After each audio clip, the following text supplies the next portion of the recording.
Hey dudes, welcome to Splat from the Past, the only 80s themed horror and sci-fi show where things can get totally radical. Now today, I will be welcoming back my good friend Catherine Mary Stewart, who has been on multiple times.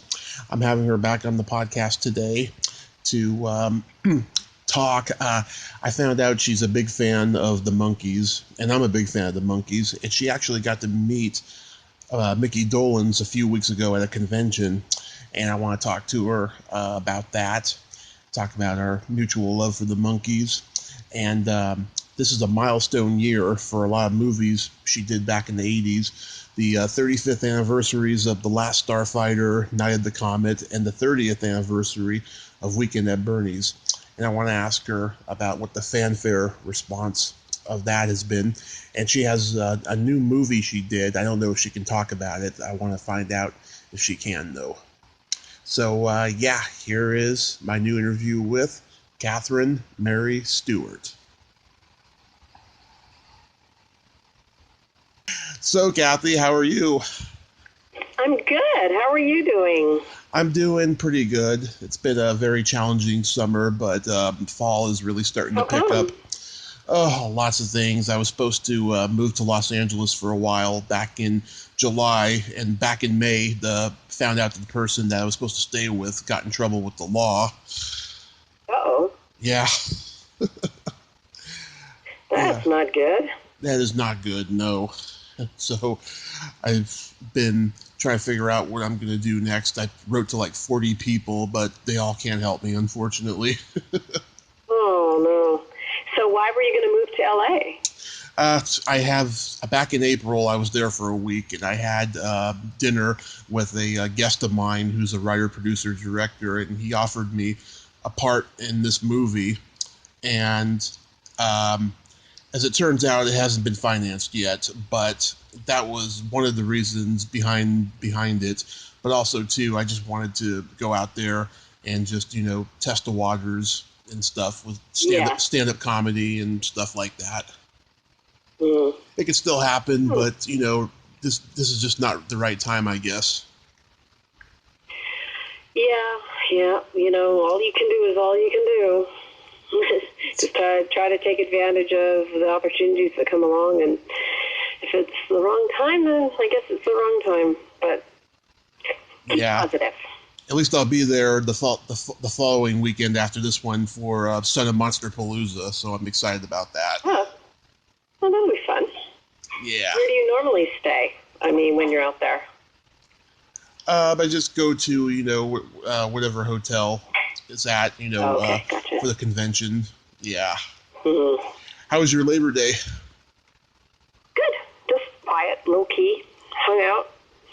Sat and, didn't do anything actually this weekend. I've been moving around a lot, so it was just nice to have some downtime, and we've been back for a couple of weeks probably now or something, but I'm just catching up. I always feel like I have to spend at least a week catching up on stuff. Yeah. Anyway, I'm finally getting to a point where I feel like things are a little under control. Still got lots to do, but that's okay. Mm-hmm. Yeah, a couple of weeks ago, you were at a convention in Knoxville, and you got to meet Mickey Dolenz. That's correct. Yeah, that was that was in June, was it? Or whatever it was. Like a month ago or something. Yeah, that was fun. Mickey Dolenz and Mike Nesmith. Mike Nesmith, yeah. Yeah. Wow, were you nervous at all? Not really nervous to meet them. It was just a matter of actually getting to meet them. How am I going to figure out how to get to them? Because they had such a long line of people. And, I had my own booth as well. So, it was like, okay, I can whip over there, but I need to kind of jump, which I hate to do because, people line up wait for a long time, but I knew I'd be fast. And some people at the convention that were involved in the convention helped me out, and their handlers helped me out, so that was great, yeah. It was just nice to get now I have all four of them, all four of the Monkees. Oh, nice. So you've met all four of them. I have. The first one I met was Davy Jones at the very first convention I ever did back in, 2008 or something like that. Mm-hmm. Yeah. Yeah. And then I met Peter Tork, a couple of years later, and then, these guys. So so I have them all. It's a bucket list thing for sure, because they were, for me when I was a little kid, they were huge. Yeah, did they have the Monkees TV show in Canada when you were growing up? They did. We loved it. It was a must-see TV thing for us. Yeah. Did you ever see that movie they did, Head? I don't think I did. I don't think I saw that. Oh, it is really weird. It's like it's a Hard Day's Night on acid, pretty much. Right, I know. I think that's what they were trying to cash in on, right? The Beatles' success with their movies. Yeah, and it's funny because Jack Nicholson helped them write it, and they were under the influence of marijuana the whole time. Really? Yeah. Did not know that. Yeah, it's a crazy movie. But, I had a huge crush on Davey when I was growing up. My parents knew I was gay before I did. Oh, wow, you're kidding? That's funny. Yeah. Yeah. I had a huge crush on Davey myself, so we've got something in common. Yeah, I got to see them when the Monkees show was revived on Nickelodeon, or Nick at Night, rather, when they were doing that reunion tour in '87 without Mike Nesmith. Uh-huh. Yeah, and so, I fell in love with the show right away. I liked the first season the best. The show was so fresh and wacky, and then in the second season, I think, fame kind of affected them a little bit, and the tone of the show, shifted a little bit, and they ran out of ideas. Oh, you think so? Yeah. Yeah, I don't remember. I saw it, when it was originally out, and that was a long time ago, so I don't really remember exactly, but I do remember that I enjoyed the show. Are you recording this now? Oh, yeah. Oh, okay, just checking. As usually there's whole sort of formal introduction and all that junk, but I guess I always do that later, right? I always do that before the show. Mm-hmm. Before the guest is on the line. Do you have a favorite Monkees song? Let's see. The Day We Fall in Love. You'll see. Oh, you know that song? Yeah, that's a good one. The Davy Jones thing, he doesn't really sing it, that he just kind of whispers it, and I remember when I was a little girl, I just thought that was the greatest thing ever. Yeah, I like the hits, Last Train to Clarksville, and I'm a Believer, and Pleasant Valley Sunday and all that, but I also love the obscure songs that they did on the show. They did this one song, Salesman. Uh-huh. You remember that one? That's a good one. And the one that used to close the show in the second season, it's called For Pete's Sake, but that title is not in the lyrics at all. Everyone knows it as In This Generation because he keeps saying it over and over again. Is that right? Yeah, no, I don't remember those ones specifically. I had a couple of Monkees albums, or actually I think my brothers had a couple of Monkees albums that I listened to all the time. But yeah, I don't remember those songs. And I would sit and listen. One of my things that I did growing up was in my living room, if nobody was home, and often when I got home from school, nobody was home, I'd put on a record and dance around singing at the top of my lungs. I loved it. Yeah. My dad, he loved the Monkees growing up, but his older brothers didn't, and so he couldn't, be a fan in front of them. Oh, that's too bad. Did you ever see them live? Never saw them live. Nope. I got to. When I got my picture taken with them. Yeah. I've never seen them perform live, no. I did in '97. They came to Candlestick Park before a Giants game. And it was just the three of them. Mike wasn't there. And they did a good show. I think we missed the first two songs, unfortunately, but it was a good show. Yeah, I bet. Yeah, they hold up, those guys. I mean, They've been around a long time, and they're still playing. I know they are. While we were in Kentucky, Mickey Dolenz was he does this, what do you call it, like a celebrity karaoke or something like that. Huh. Apparently he had one of those things, which I really, really wanted to go to. Mm-hmm. I was like, Lance and I were hanging out, and I said, we've got to go to this. We'll go get some dinner, and then we're going to this celebrity karaoke of Mickey Dolenz. And but by the time it started at like 8 o'clock, by the time we finished dinner, we were just both so wiped out. All I wanted to do was go to bed. So it was a huge disappointment to miss that. But Mike Nesmith's handler, I don't know, she's kind of, I'm not exactly sure what her position is, but she gave me a card and she said, if you're ever in Northern California, not Northern California, but somewhere between San Francisco and L.A., I think he must live there. He does, I guess he performs quite often, like Nesmith. So she said, give us a call and, we'll bring you in on a concert or whatever it is he does, some sort of a performance. So I'll definitely take her up on that if I'm ever in that area. Mm-hmm. Wow, that is so cool. Yeah. Cool? Yeah, it is. My favorite part of the concert, though, at the end, they got into this car that had the top down, and they were like just waving at everybody, and they were driven off. Oh, is that right? That's funny. Yeah. So this year has been a milestone for 3 of your movies. It's the 35th anniversaries of The Last Starfighter, Night of the Comet, and 30th anniversary of Weekend at Bernie's. How's the fan response been when you go to screenings and conventions this year? Yeah, it's been really fun. It's hard to believe that it's been as long as it has, but it's a great excuse to have a bunch of screenings and celebration. That's for sure.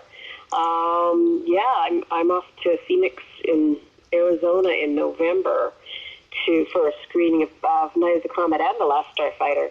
Wow. It's really, really fun. And also for The Last Starfighter, we found out that Jonathan Betchell, the writer, got the rights for the movie. So back. There's some new thing. I was just talking to Tom Eberhardt about Night of the Comet, too, but there's some 35-year-old, if the movie's been around for 35 years, the original writer can get the rights back.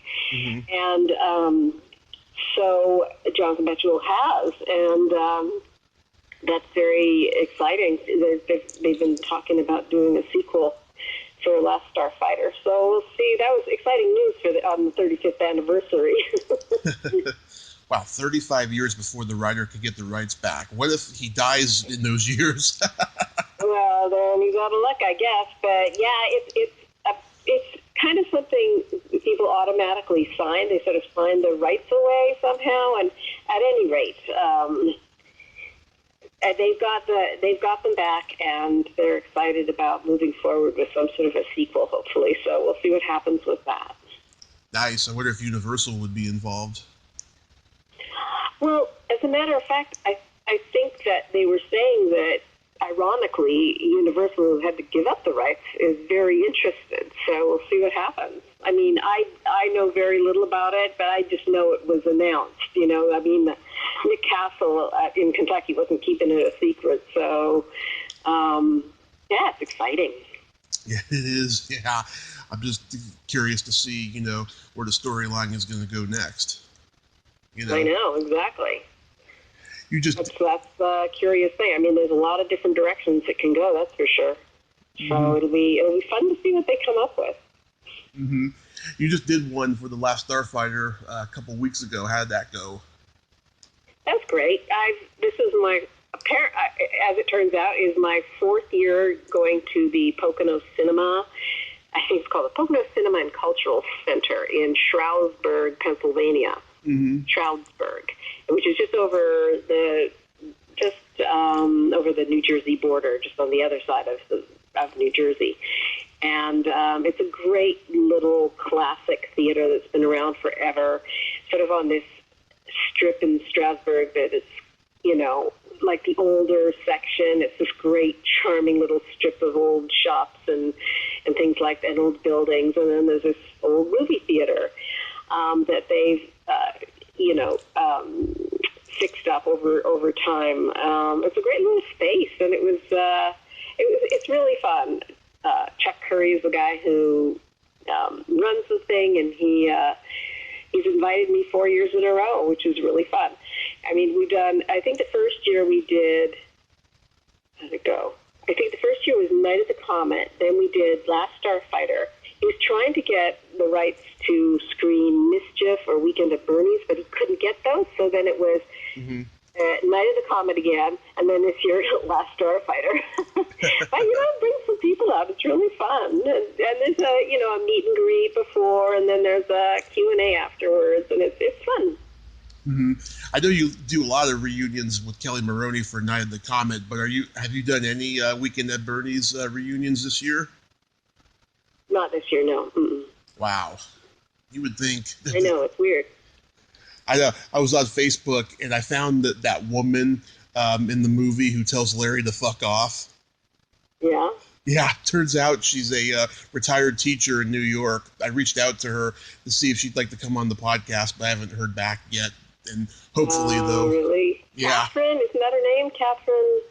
I believe. No, that's Catherine Parks you were talking about. Oh, Catherine Parks, yeah. I forget this woman. woman. The girl who tells Bernie to. Which one was that? Oh no! When Andrew McCarthy, he hits on this older woman. She was like a socialite type. Oh yeah. Okay, I know who you mean. Yeah. Yeah, I forgot what her name was though, but I did find her, and yeah, hopefully I will get a response back. Yeah, I'm a guy who knows the people who do the tiniest parts in movies, and I reach out to them. Why not, right? Why not? I mean, that's their 15 minutes of fame. Yeah, exactly. I'm hoping by the 40th anniversary of these movies, I'll have a big enough following to moderate panels for you. Wouldn't that be fun? That'd be really fun. Oh, yeah. I got some ideas to do new spins on moderating panels and stuff that I can't wait to show. I think my background in stand-up comedy will help out with it greatly. Yeah, for sure. How's that going, by the way? Are you doing any of that still? I've taken a long break from it since I moved up here to Reading because there's really no comedy scene up here and stuff. Okay. Just been taking care of responsibilities, helping my mom. But I get to be funny on the podcast, and so that's my only means of being funny right now. But I do an awful lot of... That's your outlet?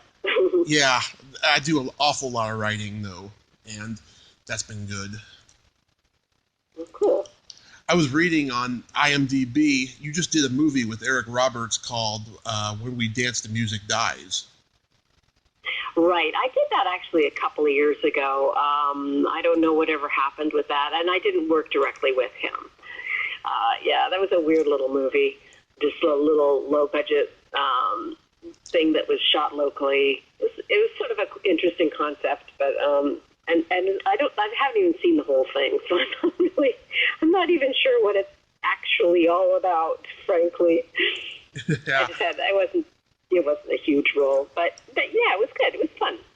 I just interviewed Eric's wife this summer. Very nice lady. Right. Yeah, she's kind of his manager in a way, I think. And I met her too. We did what was it called? Class. A thing called Class years ago. Mm-hmm. TV movie. And he played my husband in that one, so we did get to know each other a little bit. And she was always on the set. Very nice lady. Yeah, so you have worked with him, but you didn't get to work with him directly on this particular movie.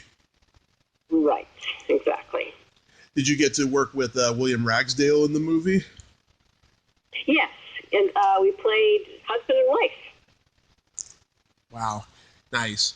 Yeah, I'm going to reach out to him for my Halloween shows in October because, he was in Fright Night, and I want to, every October, I try to get a huge amounts of horror people for the whole month. Last year I got 75 people. I want to either top it or equal it this year. Wowee, that's a lot. And so you just kind of do have them guest on the podcast, like one after the other, or all at once, or how do you do it? One after another. Sometimes I do 3 or 4 a day. Wow, that's a lot. It's a lot of work. But then again, when you're recovering from an accident and you don't have, any life, you're good. That's how you... That's a good life to have, figuring all that stuff out. It is a lot of work, but it keeps you motivated, right? It keeps me very motivated, yes. Yeah, that's good. So there's this game that I like to play with guests, Kathy, and I actually wanted to play it with you last time, but we ran out of time. How this game works, it's these silly slumber party questions, and how it works is I ask you the question, you answer it, and then you ask me, and then I answer it. The same question. Oh, it's like a truth or dare thing.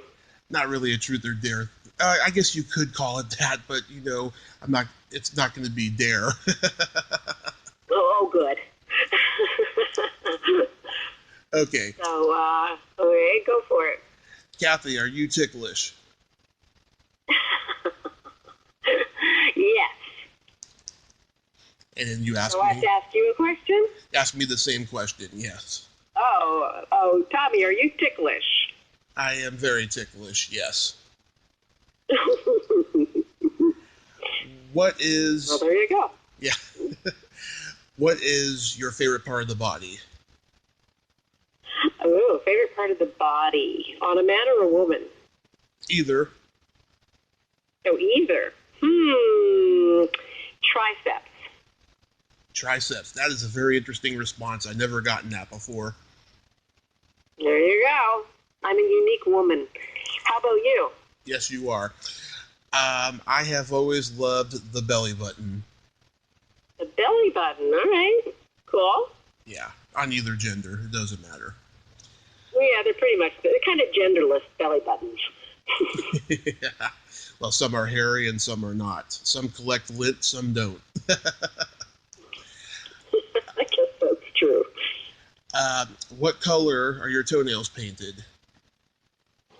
Oh, right now, I got them painted quite a while ago, so they're looking pretty shabby, but they're kind of a bright orangey red. So there's kind of a little bit of sparkle in them, as a matter of fact. But I got them done. When did I get them done? At let's see, end of July. So when I get into winter, I don't usually put nail polish on my toes. If my feet aren't exposed, I don't worry about it. But they're bright red right now. Ah, nice. Yeah, same here. I don't do that either. I don't have any color currently, but I'm going to color them for LA next week. I did that back in April. I had blue-green because Easter was on the way. Yeah. And I got You do your fingernails as well? No, it's funny. I when I was younger, I used to chew my fingernails a lot, and I don't do it anymore. But it's just a lot of work, to paint your own fingernails and stuff. So I don't do it. And then my favorite question: is there a stinky smell that just makes you gag? A stinky smell that makes me gag. I'm going to say the smell of throw up. Oh yeah, that's a popular one. Yeah, that makes me gag. What about you? There's consistent things like farts, but also feet. Feet, yeah. Yeah, I had pretty bad athlete's foot after I got out of the hospital. Mm-hmm. The nurses. Did your feet really stick? Ugh, it was awful. I'll tell you, I didn't give the nurses in recovery a good reason to like me the last month I was there. I was very grumpy from the medication they gave me, so they just didn't go near my socks. And so I had to pay for the consequences of that. And it was pretty bad, but I haven't had it since. And the funny part is, I was an athlete in high school. I never got it once. Oh, wow. But just because they didn't pay any attention to your feet, in the hospital. Yeah, they didn't go near. That's not good. Yes, it was pretty bad. But so Kathy, do you have any upcoming appearances or projects you want to plug? Well, let me think. Well, actually, I did a Christmas movie up in Ottawa recently. Nice. Let's see, it's for Voodoo. Do you know Voodoo, the network Voodoo? No. It's on TV. It's like a paper thing, or Up TV. It's also another. Oh yeah, I know Up TV. Yeah, and it's a really fun Christmas movie about mother-daughter singing duo.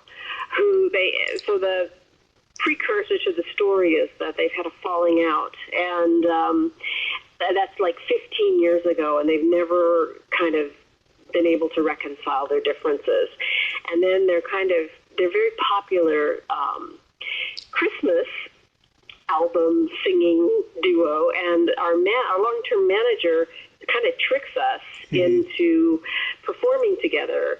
We both feel like we both think it's this solo performance, and it turns out the other, the daughter shows up as well to kind of bring the duo together again. And the reason he does it is because his record company wants us to cut another album. And we're both kind of struggling, so it's something that we need to do, but, there's a lot of contention through the whole thing, and eventually, we have our battles, but we end up coming together again eventually. But that was a really fun project to do with Beverly Mitchell from Seventh Heaven. You know her? Yeah. I don't know her personally, but yes, I know her work. Yeah. So she played my daughter, and we got to sing, and we got to record some music, and we got to perform on stage. It was really, really fun. So that's called, the working title is called Rock and Roll Christmas, and that'll be out around Christmas time, I assume. But I don't know if they're going to change the title or not. So that was really fun. I did that in June. I mentioned earlier that in November in Phoenix, Arizona, they're doing a screening of Night of the Comet and the Last Starfighter, right? Which should be really fun.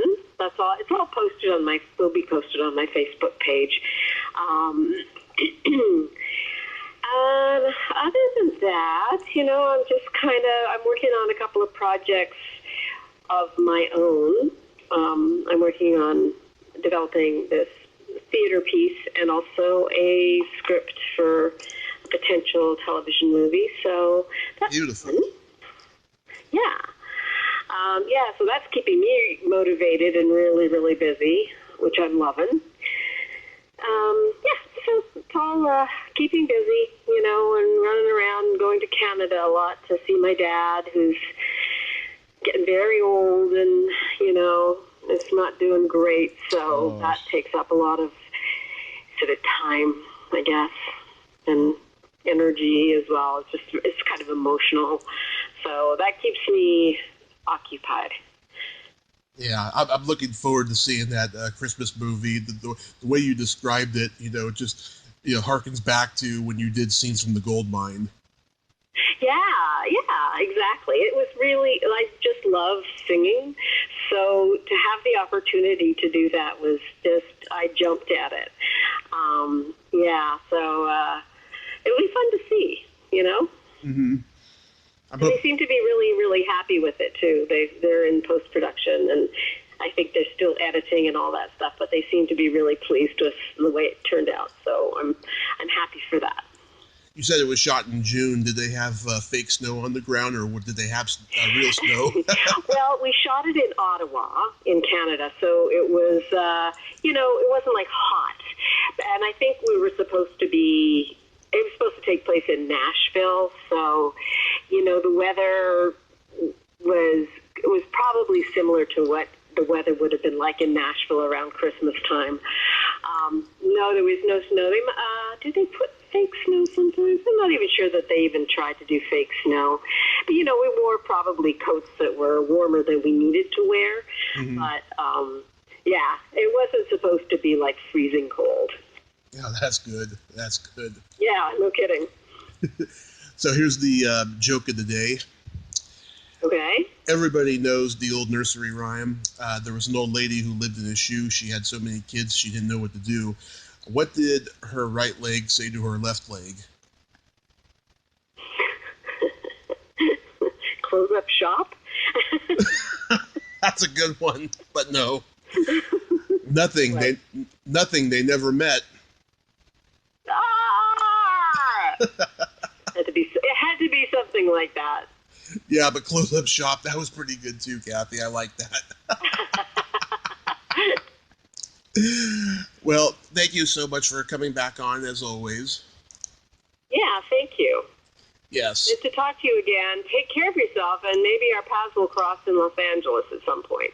Oh, yeah. Do you have any plans of being there, like, next weekend?